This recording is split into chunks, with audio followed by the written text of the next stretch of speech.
can't sharpen on this old school machine. So anyways, I'll place this guy in here.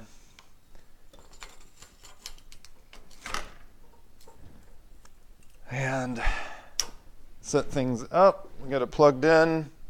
I'm going to turn on the water pump. Turn on the cam motor here first. And before I turn the grinder on, I just want to see if it's going to have too much grind, because as we sharpen these blades, they do in fact get shorter and shorter every time. So I'm cycling a lot of different blades, and whether they hit metal or have been sharpened 5, 6, and I may get up to 10, 12 sharpenings on this machine, because that's the other benefit of having your own sharpener and setter, is that I pull them sooner, as it's very easy to resharpen a blade that's not completely had the tips of the teeth knocked off.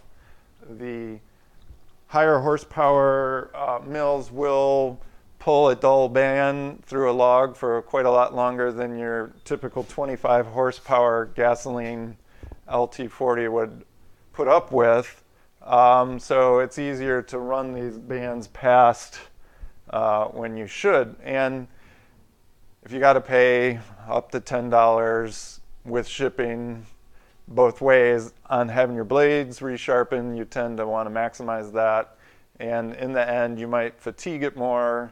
And it certainly is more difficult to bring it back to sharp after you've run it too dull. So someday we might go into that more. But I do know I've marked this blade. I usually have some orange spray paint at the sawmill. If I hit metal, I just hit a dab on it, because there's blades all over this place. And if I can't remember what's happened to each blade, I may inadvertently treat a blade in my system differently if it's hit metal and I know that ahead of time. Typically only a small patch will be affected, maybe 3-4 inches of the blade, depending on the size of the material you hit.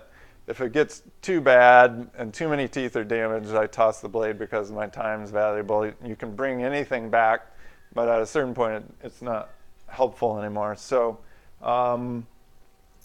as I mentioned, I did grind on this cam. You can slowly advance the blade through the profile, and there you can see the cam controlling how the head goes up and down. And that cam can be modified with a grinder, and it allows the head to come down either quicker. You want to be careful. It's harder to put material back on, but with a welder, you could add material and change the profile of these teeth. So I like sticking with a 7 degree. This is a 55/1000 inch and a half double hard from Woodmizer. I've gotten other bands from other companies. I don't see really big improvements that some people may claim. I've had some companies tell me I would get double the run life and such things, but basically it's metal and wood, and you're going to get what you're going to get. There may be some variations. I don't like companies with wild claims. They may sell it for a while that way. There are much cheaper blades out there, and I've tried maybe 5, 6 different companies. Consistency in tooth spacing and tooth shape is more important to me now than any one particular blade. So I stick with this profile.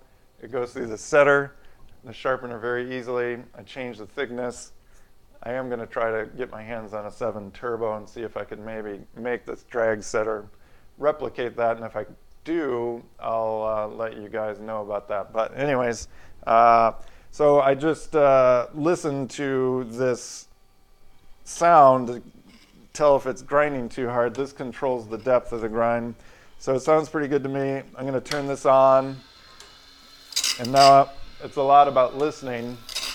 I can hear it's just hitting a couple times, duck, duck. And I know this blade is hitting metal, so it's going to sound differently to me. And I'm used to doing other work while this is running, and I just listen to it. If the grind is not a smooth shink, shink, shink, and someday maybe we can get into more detail on that. And then I know it's off. If it's coming down, no noise, and then you know, I know that the tooth is not set right in the sharpener. So we use our ears after we've got it set initially. I can tell that we're not dressing the front of the tooth right now because we're just missing that coming down. We're only hitting the bottom and the back of the tooth, so I'm going to adjust the spacing on here. And it's real critical to dress the whole tooth. There's a bunch of cheap setters out there, or sharpeners rather, that, you know, will just sharpen the front or the top. I can't remember which they do.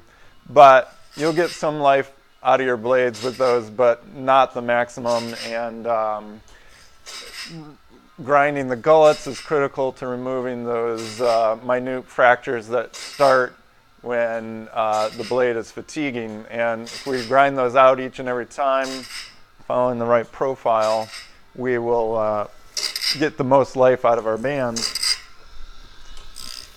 So this mechanism up here controls the position of the tooth in relationship to the grind head. So I'm just going to adjust that until I can hear and I can see at this point that it's coming down the front of the tooth. And give that just a little bit more adjustment until we hear and see. Now we're going shink, shink. And that is the stone coming down the front of the tooth and coming up the back with a good hit. It's kind of gone back to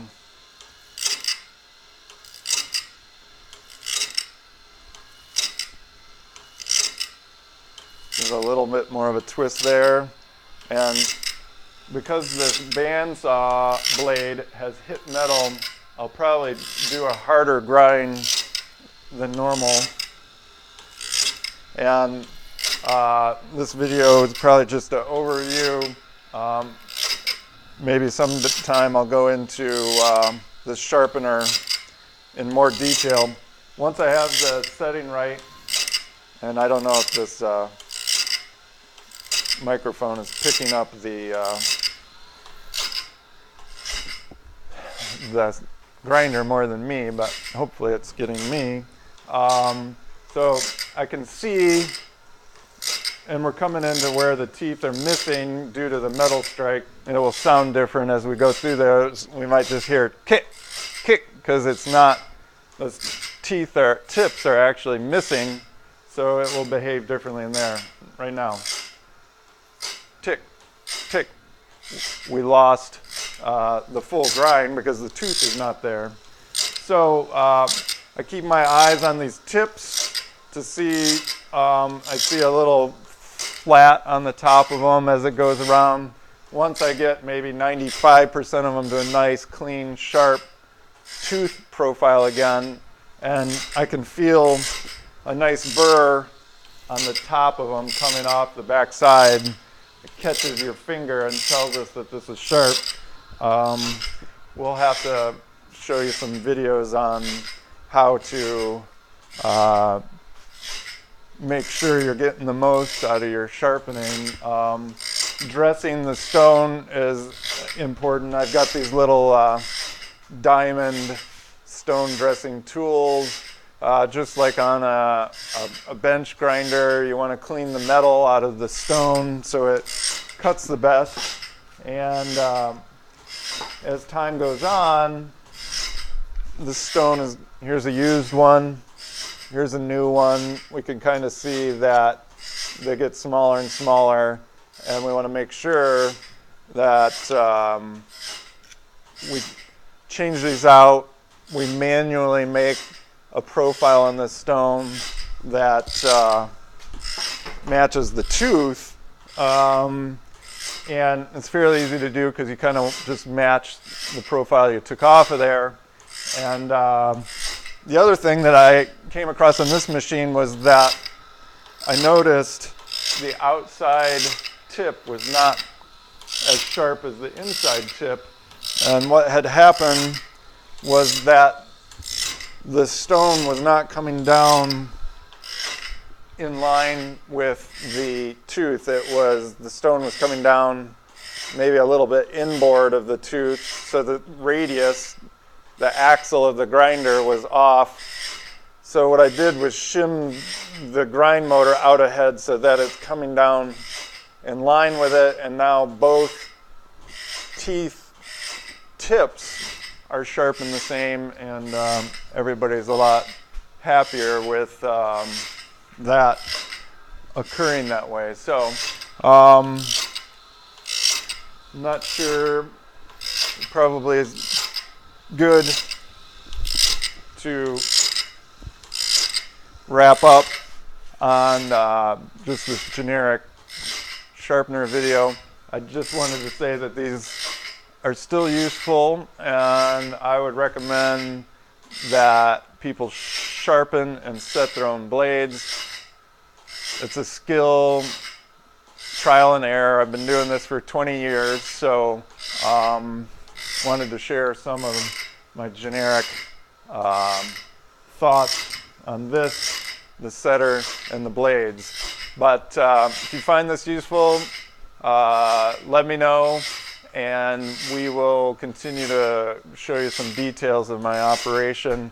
I might do an overview of what we do, how we do it, and how we make it work with a bunch of junky machines that I've been able to slowly acquire and pay off without going into debt, and making sure I've got a good market, good log supply coming in, and everything transitioning smoothly along the way.